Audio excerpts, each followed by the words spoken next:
What's going on, e-commerce wolves? In this video, I'm going to show you how I made $24,941 in just 24 hours and how you can do exactly the same, okay? I'm going to break down my product research strategy. I'm going to break down the testing strategy. I'm going to break down the scaling strategy and show you everything you need to know how to hit the same exact kind of numbers, okay? So if you do get something from this video, which I'm super confident you will, go ahead and like and subscribe and do that right now because I know you will absolutely love what I have to share. Let's go ahead and get started. I'm gonna dive right into my computer. All right, guys, so let's go ahead and get started. What I'm gonna share with you in this video is how I made $24,941 in 24 hours, and also why you actually may be happier making less. You see, a lot of people talk about big numbers, but they don't talk about the problems and challenges that come with making big numbers, right? I'm gonna go specifically into why this is so important, and just to show you that I'm not making this crap up like a lot of the gurus on YouTube are, I went ahead and popped in my store here. You can see this is actually yesterday on December 26th when I'm actually filming this of 2019. I did $24,941.02, which I did not include in the headline. Today, we're on similar pace as well, right? So I'm gonna walk you through everything and what you need to know to hit the same kind of numbers and help you make the decision if you want to, if it's the right thing for you, right? First things first, the question is, how much did I actually make? How much did I actually put in my pocket? This is a really important question, something that a lot of the people that share videos on YouTube don't talk about. This is just throw up big revenue numbers, but they don't actually tell you how much money they made, right? Because anyone can make $24,941 in 24 hours. If you spent maybe $30,000, $40,000 in Facebook ads, you could absolutely do it if you have a decent product, right? Obviously, the end game is to make a profit, not just have inflated revenue numbers, okay? So here's my numbers. This is how it breaks down. For most, you can see I spent $12,057 in Facebook ads yesterday. My cost of goods was around $8,200, and the taxes and transaction fees were roughly $1,100. Ultimately, my total profit was $3,453 with a 14% net margin. Now, what you will find typically is as you scale up to $15,000, $20,000, $30,000, $40,000 or more per day, your margin typically does shrink with it, right? A lot of factors can go into this, but ultimately what you want to look at, a lot of factors can go into this, but ultimately what you want to look at is where's the sweet spot for you, because there are challenges that are going to come when you do a higher sales volume. And a lot of those challenges are going to come around the simple fact that you're going to have more chargebacks, more disputes, possibly issues with Facebook ads, possibly issues with your merchants, possibly, cash flow issues, possibly, stocking issues, like we're going into the Chinese New Year right now, and you don't want to be in a position where you have all these orders. Maybe you make like 30K the next day and you can't even fulfill anything for like a month. You're going to have tons of chargebacks. You're going to get shut down and you're going to be in a really bad spot. So we'll talk about that last, but I do want to focus on the exact strategy, how you can get similar numbers, because if you can find the sweet spot where maybe you make 30% net on 10K a day, that might actually be smarter for you than making 15% on 25 to 30K in a day, okay? These are the problems that I just mentioned. We'll talk about these later in more detail. Just be aware the bigger the number is not always the best solution or the best strategy, right? So here's how you can do the same thing in 7 simple steps. First is going to be product research. Second is going to be creative testing. Next, you're going to have to actually break down and find your ideal interests, okay? It's a couple of different scaling phases I'm going to recommend for you, and they're actually really stupid simple, which is going to blow your mind, so make sure to stay tuned for that. We'll also break down into what I believe is to be the future going forward, spreading out your advertising when you have a winning product into multiple ad accounts, and most importantly, spreading it out across multiple stores with their own individual corporations, bank accounts, PayPals, and merchants, okay? So let's go and get started. So the first thing is product research. The main spy tool I use right now, I dearly miss Ad Sector for anyone that has been in the dropshipping game in the last 12 to 24 months. Okay, Ad Sector was probably the best tool ever made. Doesn't work anymore. Ad Spy is what I've been using, and something I'm going to show you in a second when we do go into Ad Spy, and you will want to watch my product research video, which you can find in the description and at the end of this video, okay, is really, really important. Is a lot of people look just for the product that's hitting good numbers, right? But a lot of times that product may already be scaled or burnt out. So it's It's usually worth testing if you like a product that's showing big numbers, you see someone else is scaling, but ultimately you are gonna find typically more success in finding good stores from those products and piggybacking on their product research efforts, and also seeing what else they just recently launched, okay, or added their store with that, right? So I'll show you some examples with that, and you'll see more detail in my product research video, okay? The idea here is that when you find a product that someone else has been pushing and the store is legit because they have strong creatives, they're regular adding products, they're spending a lot of money in advertising, they probably somewhat know what they're doing. So you can probably get a similar result if the product is good and not saturated yet, okay? And also keep in mind too, you can bring a product back from the dead, right? So like a lot of people have been revamping the posture corrector with different angles and they're having success with it. And that's because that is always an option that's on the table, okay? So I'm gonna actually go over to AdSpy real quick. I'll show you an example of this. So first, how you do AdSpy. I prefer video for almost everything. We'll do English for the moment. Sometimes you will find cool stuff that's being run outside the US in other languages. So don't discredit other languages. So I'm just gonna find something that pops a little bit. Remember, this is not a product research video, so we're not gonna go super in detail, but here's a good example. This is probably gonna get shut down, but it might be just kind of an interesting, and it's gonna get shut down, and I say that because it's clearly has a before and after as a thumbnail, not what I would recommend you do. But the angle is kind of interesting. They're taking an anti-humidity angle and perfect color versus just a hair straightener or curler, right? So let's pretend this was our ideal product. First, I'll grab the bit.ly here. Okay, so they're obviously starting to put some kind of traffic behind it. I always assume at least 50 cents a click, but typically like $1 a click. If this is your store, I apologize in advance. Clearly a dropshipper, right? We all know. We all know to look. So first thing I'm looking for here, remember we want to follow the wormhole, right? So or the rabbit hole. We want to see if this person knows somewhat what they're doing, or they're fairly experienced and they kind of know what to look for, right? So let's see, products launched in the last 3 months. They've added 32 products to the store. So this is probably like a new store for them, and they're regular adding stuff, which is a good sign. So here's a couple ways you could look at this. So the first thing is, do you like this product, right? If you like the product, rip the video and then have your own made if it tests well, and model what you see on this page, because they're running a good amount of traffic to it, which probably means that it's working to some extent, okay?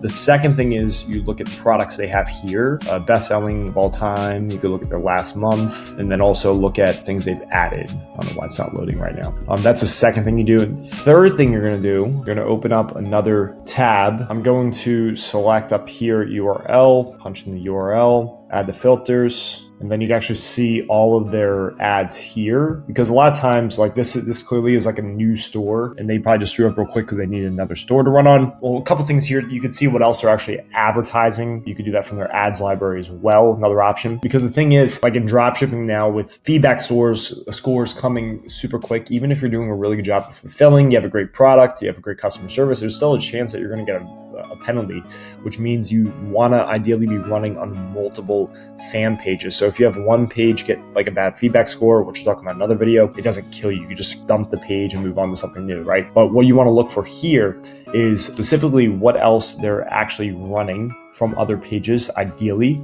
so you can get a gauge, because it's cool to see what they've added, right? Which gives you another option. So you have 3 options: products that are actively being scaled, which you find in the AdSpy newsfeed. Second route, which I prefer to go usually, is finding products on stores that are being recently added, and then finding products on stores like this that are also being advertised as well. Like a good example is this chair thing here. I've seen that probably a million times now, so I wouldn't run it, but that's like one good example, okay? So I would just grab one of these products and then move on to the next step. Next step is going to be creative testing. Creative testing is something that I ignored for a very long time, and it cost me a lot of money and a lot of opportunities. So I don't want to see you make the same mistake, okay? So it's really simple. Basically what we want to do is, once we've selected our product, instead of just trying to push a ton of traffic to it and find magical interests, we want to first identify solid creative that we can move forward with, right? Or at least 3 or more, okay? So how does this testing actually work? Let me pull up an active ad account and I'll show you this from the ground up, which is super cool. So if you look at the instructions here, what you want to do is you want to create at least a minimum of 60 unique ads and 3 ads per ad set. So that means a minimum of 20 ad sets, okay? You're only going to be spending $3 per ad set, which is great because you're going to be very budget conscious, which is huge, especially maybe if you're starting out or if you don't want to burn a lot of money, because there's a lot of tests and strategies out there when it comes to creatives or interests, and they'll burn tons of cash, which is never a good thing, okay? Even if you get to your answer sooner, okay? I'm a big believer in just being smart 99% of the time when it comes to creative testing and scaling and everything, right? So 1% of the time you could be reckless, okay? The other thing is that you want to also have one interest, so it's all the same interest for all of the ad sets, and then each ad set obviously has 3 unique creatives. How do you decide the number of creatives in total or how you do it? It all depends on the number of videos you have. The more videos you have, like in this example, if you have more videos, you need probably less thumbnails and less versions of copy. If you have less videos, in the first example, 2 videos, 10 thumbnails, 3 versions of copy, that'll multiply out to 60 versions or 60 different ads. So that's just how you break down the numbers, right? No interest expansion, right? So don't check the box in the settings. And then also, just leave it as all placements. Don't adjust that, all right? US targeting for this as well. So the goal with this is not actually to make money. The goal with this is to identify the lowest combination of CPM, CPC, cost per click, and also if you get sales, that's a bonus too. But ultimately the goal is with your creative testing is identify the cheapest method of getting people to show up on your store and click through on the ad, right? So for example, this is one of the best ads, 45-cent clicks, which is huge and a very competitive interest. $10 has been spent. This one's pretty good too. $6 has been spent. It's got like a 3.73% click-through rate, 45 cents, cheaper CPMs, right? So it's like you're hunting and fishing for the cheapest combination of CPM, CPCs, and CTRs. But ultimately what matters is a consistent low cost per click, right? Because if you get 50-cent clicks to the US for low, mid, or high ticket items, you're going to absolutely crush it. The product's good, okay? If 3 to 5% of your visitors are buying, you're absolutely going to make money, okay? Because your traffic is so cheap at that point, right? So that's the second step. Second step is going to be testing for unique creatives. After you let this run for 3 to 5 days, you're going to have your best creatives. Then what you're going to do, so low creative testing first, real quick before we move on. So why is this so important? It's extremely budget friendly and cost efficient. Like if it's a really good product, you'll find that it makes you money straight from the creative test, which is super cool. Your goal is for low CPM, low CPC. If you get a good click-through rate, that's a huge plus. And if you get sales, that's a huge plus as well. So I'm gonna go ahead and go over to another one of my ad accounts. This has been one of the best performers I've ever had, probably. We're just moving it into the first scaling phase, but you can see the numbers and it's pretty ridiculous. So you can see here's our creative test. So we'll look at first CPMs, freaking $6 to $8 per CPM, which is incredible, especially for US based traffic, right? Cost per click is insanely cheap as well. Our lowest CPC, getting like 20-cent clicks, 21 cent, right? And I know these are going to somewhat stabilize at these CPCs, CTRs, and CPMs because it's spent at least $2. What I like to see is like this, like $4.58. That's probably the CPMs, CTRs, CPCs probably not going to change too much until the product burns with the audience, but like those numbers you can work with. So what I'm going to do then is I'm going to pull the best 3 post IDs and I'm going to put those 3 post IDs into my next phase. My next phase is going to be the interest testing. Interest testing, pull your top 3 post IDs after 3 to 4 days of data. Remember, you're looking for best CPM, lowest CPM, lowest cost per click, ideally higher click-through rate as well, if possible, and sales with it. And then what you're going to do, you're going to put those same post IDs, 3 post IDs. I'll show you a quick example. How do you pull the post IDs? You would simply go here, and then I would click this and this. And I grab this right here. That's how you pull your post IDs. You would do that for all 3 of your top performing ads. then create a test. Create a test is basically at least 20 ad sets, up to 30 ad sets, each with its own interest. Instead of all doing the same interest like we did with our creative test, we're gonna do one interest per ad set. Each ad set's gonna have those same 3 post IDs. So what I always do is I make the campaign, I make the first ad set, I plug in the 3 post IDs by using existing posts at the ad level, and then I duplicate the ad set once I've adjusted the settings, I've adjusted the budget, the targeting, all those little pieces. And then once I've done that, then I actually change the interest and update the labels, okay? You're gonna let this run for 3 to 5 days. If it's crushing, you can then move into the next scaling phase if you wanna keep it all US. If you wanna go worldwide, like I recommend you do, then duplicate all of your ad sets into worldwide targeting, which I usually do. I'm a big fan of worldwide. I think it's very underutilized by most dropshippers, right? So once you have that, then you're gonna give another 2 to 3 days or so. Once you have your best performing interest ad sets between your worldwide, your US, you can then move into the next phase. Next phase is going to be your scaling phase 1. What you're gonna do is you're gonna pull your best 4 performers. Doesn't matter. I've actually found that it doesn't matter if it's worldwide and US in combination or just one or the other. I'm going to pull the best 4. I'm going to pull the best 4 and put those, like you'll see here in a second, into a new CBO. So I'm going to grab this guy. I would grab, let's say 1, 2, 3, 4. Now I would just move those into a new campaign. It's going to be CBO, $100 a day. I avoided CBO for the longest time, but they're working really well. So I just label it and I just adjust the settings so it runs as CBO, not what this video is here to show you do. And I did that today, and you can actually see it's already kicking ass. Look at that. So one of the CBOs has had almost a $5 or less, $6 cost per purchase. This thing sells for like $35, $40, right? Now I don't even have upsells on it yet.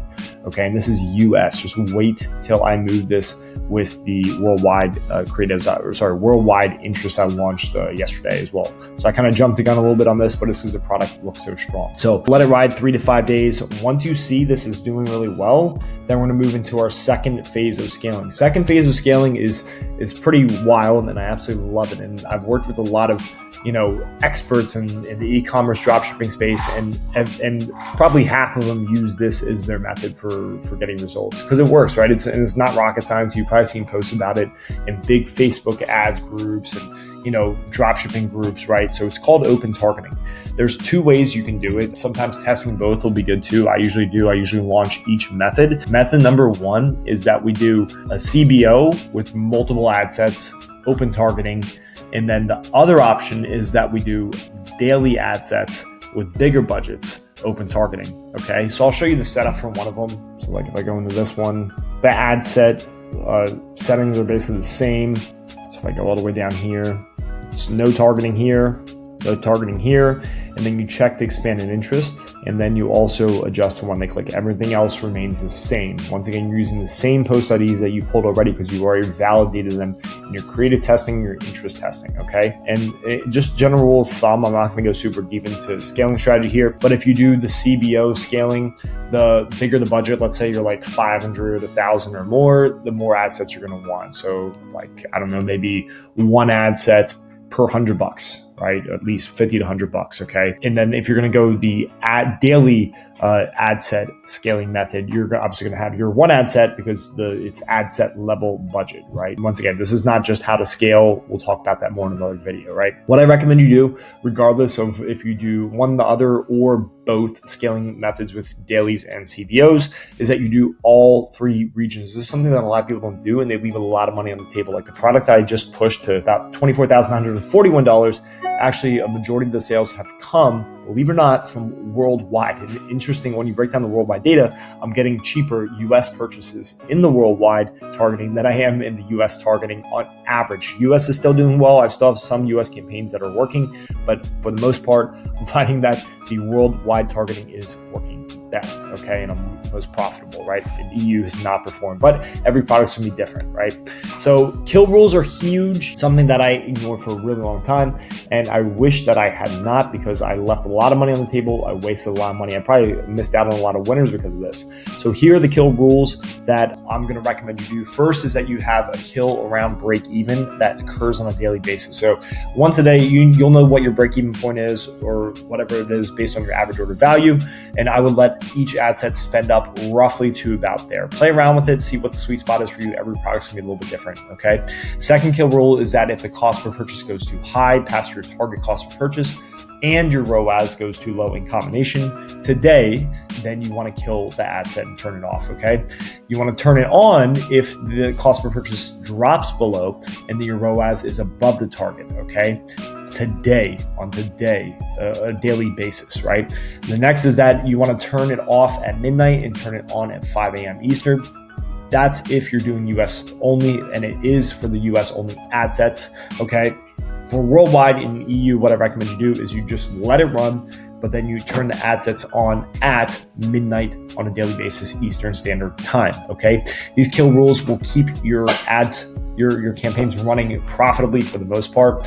There will be obviously a 30-minute delay if you're using Facebook rules, because Facebook comes in a little bit slow, and the reporting, the numbers come in slower. So you can always go with like Trust Ads, I believe it is, or RevealBot, which is going to run rules every 15 minutes and could possibly help you keep things a little bit tighter. It's completely up to you, okay? So here's step number 6. This is super important. You want to scale the multiple ad accounts. Why is this so important, and how do you do it? Real simple. So you either export, if you know how to do exporting, I'll show you in another video, or you just recreate and use the same post IDs we originally created. The next thing is the reason why you want to diversify the multiple ad accounts is super simple, because first and foremost, if you have it one ad account disabled, you don't want to be completely shut down. You want to be able to keep running, okay?